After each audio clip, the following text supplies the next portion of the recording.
Why Mommy Drinks. It's the title of an article you might at first think will be humorous. It is anything but that. This month's issue of 435 magazine features an eye-popping topic. Moms between the ages of 30 and 50 drinking heavily in record numbers, with alcohol-related deaths for women reaching an all-time high. Joining me now is 435 magazine editorial manager Sherry Keel, along with Joan Tamburini, who is featured in the article. Thank you for sharing your story. We'll get to your story in a moment. Okay. Sherry, what inspired you to take this road for this issue of 435 magazine? Well, just being a mom, I noticed how often women talk about drinking. I mean, it's a lot. And then you would notice women at the soccer bringing their own little toddies, or my daughter does dance competitions, and moms at dance competitions bringing a cooler with their little juice boxes with as a wine cooler. I mean, alcohol became a predominant part of every discussion. And then I did research on this and found that women are drinking in record numbers. A lot of it, and Joan and I have discussed this, 10 years ago, the alcohol industry started marketing to women, and boy, did we take the bait. Social media, the memes, everything. Yes. There's the meme, it's wine o'clock somewhere. Or exactly. Every time my kids and say, all Mom, the Facebook sites. Mommy needs a vodka. It's time for mommy to have a wine. The juice box thing where it's a box of wine with the straws in the mouth and stuff like that. I mean, one woman I interviewed said that if most of her friends' Facebook or social media is posting about their kids and posting about drinking.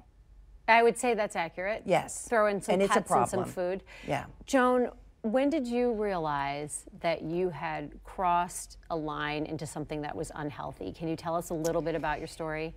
It became a problem for me when I really was using numbing to just cope with day-to-day life. Specifically, our family was in a transition from a small town back to moving here in Kansas City, and I had young children, which you don't get a lot back in terms of love from your kids during a time when I needed a lot of support. I started just having a glass of wine or a margarita with a friend at lunch, but then I couldn't stop. It would go on and into the evening hours when I had the kids and was responsible for them. So it got scary, and then it got worse after we moved back here, and I hadn't developed a solid friendship group yet. There was a major death in our family. A lot of factors. We were adjusting to new jobs, a new neighborhood, and it just became the primary way that I allowed myself to cope. Did you feel like you had plenty of company, though? You hear about mimosas, Thirsty Thursdays, Mom's Night Out. Very pervasive. And I think as the marketing has targeted women, we have closed the gap, and sadly, in the drinking, the binge drinking with men, except it affects women much more, it damages us much more readily, and we become alcoholics much more readily than men do, and we're less likely to seek help. That's very interesting. It's like the layers of an onion. You just rattled off several good reasons. In fact, some of the research, Sherry, that you cite in your 435 magazine article are about the women versus men alcohol effects. Women are more likely to develop liver inflammation. They're more susceptible to alcohol-related heart disease and more likely to become alcoholics at a faster rate.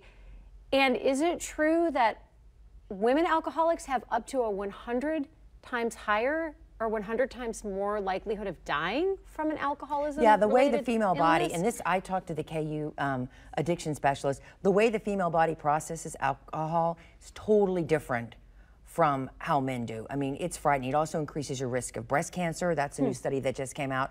So it's frightening. Another thing, women don't realize what a drink is.